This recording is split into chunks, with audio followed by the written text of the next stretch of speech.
Gauri Suryavanshi, S मराठीमध्ये आपलं स्वागत। वळूया आजच्या बातमीकडे।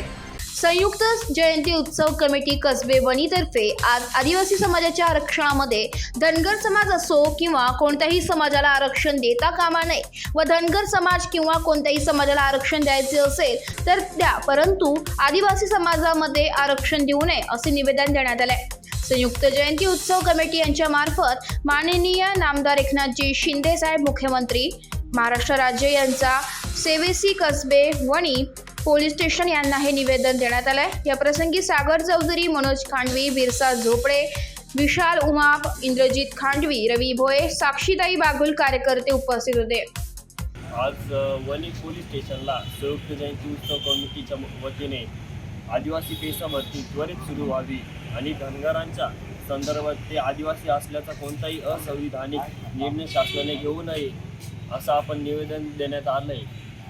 जर का या प्रशासनाने याच्यावर धनगरांना जर का आमच्यामध्ये आरक्षण दिलं तर आता नुसतं आम्ही शांत बसणार नाही, ते जे रोड आहे ते खणून टाकू आणि सगळ्यात मोठं आंदोलन या भारतामध्ये छेडण्यात येईल असा आम्ही या सरकारला इशारा देतो। आज संयुक्त जयंती उत्सव कमिटीतर्फे वणी पोलीस ठाण्यामध्ये निवेदन देण्यात आले। आदिवासी भावना सतत दुखावल्या गेल्या, तसेच आमचे आधी माजी खासदार सर्व लढून बघितले तरी असंविधानिक निर्णय सरकार घेतच चालले।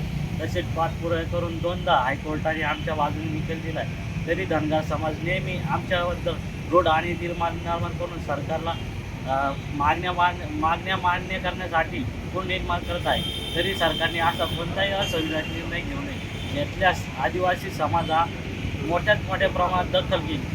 रस्ते, लोहमार्ग अशा मोठमोठ्या सुविधा संपुष्टात जाणार। यापुढे जर सरकारने जर असा संविधानिक निर्णय जर घेतला तर यापुढे महाराष्ट्राचं मणिपूर होईल, हे लक्षात ठेवावे सरकारने। एस मराठी न्यूजसाठी अतिथी संपादक श्यामराव सोनवणे, दिंडोरी।